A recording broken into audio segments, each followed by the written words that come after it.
ତିନି ମାସ ଧରି ଭତ୍ତା ନ ମିଳିବାରୁ ବିଡିଓଙ୍କ ଦ୍ୱାରସ୍ଥ ହେଲେ ହିତାଧିକାରୀ। ଅଭିନବ ଢଙ୍ଗରେ ପ୍ରତିବାଦ କଲେ ହିତାଧିକାରୀ। ମୃଦଙ୍ଗ ଝାଞ୍ଜ ବଜାଇବା ସହ ହରିବୋଲ ଦେଇ ଧାରଣା ଦେଲେ।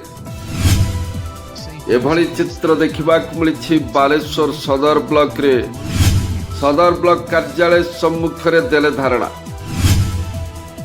ବାଲେଶ୍ୱର ସଦର ବ୍ଲକ ଅଧୀନ ବିଭିନ୍ନ ଗ୍ରାମ ପଞ୍ଚାୟତର ବୃଦ୍ଧ ବୃଦ୍ଧା ବିଧବା ଓ ଦିବ୍ୟାଙ୍ଗ ଭତ୍ତା ହିତାଧିକାରୀମାନେ ଗତ 3 ମାସ ଧରି ଭତ୍ତା ଟଙ୍କା ନ ପାଇ ଅଭିଯୋଗ କରି ସଦର ବ୍ଲକ ଗୋଷ୍ଠୀ ଉନ୍ନୟନ ଅଧିକାରୀଙ୍କୁ ଏକ ଦାବିପତ୍ର ପ୍ରଦାନ କରିଛନ୍ତି।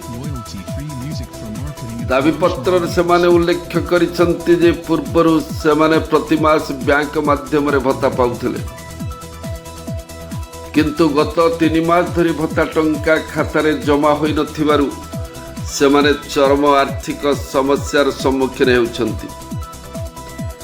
ବୟସ ଅଧିକ ହୋଇଥିବାରୁ ଅନେକ ରୋଗାକ୍ରାନ୍ତ ଥିବା ସତ୍ତ୍ୱେ ଔଷଧ କିଣିବା ପାଇଁ ମଧ୍ୟ ଅର୍ଥ ଅଭାବ ଦେଖାଦେଇଛି।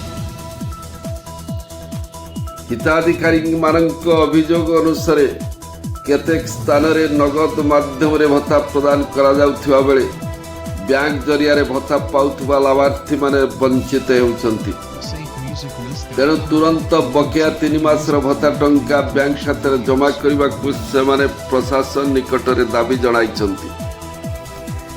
ଭତ୍ତା ପ୍ରଦାନ ସମସ୍ୟାର ଶୀଘ୍ର ସମାଧାନ ନହେଲେ ଆଗାମୀ ଦିନରେ ଆନ୍ଦୋଳନାତ୍ମକ ପନ୍ଥା ପଦକ୍ଷେପ ନେବାକୁ ମଧ୍ୟ ହିତାଧିକାରୀମାନେ ସଚେତନ କରିଛନ୍ତି।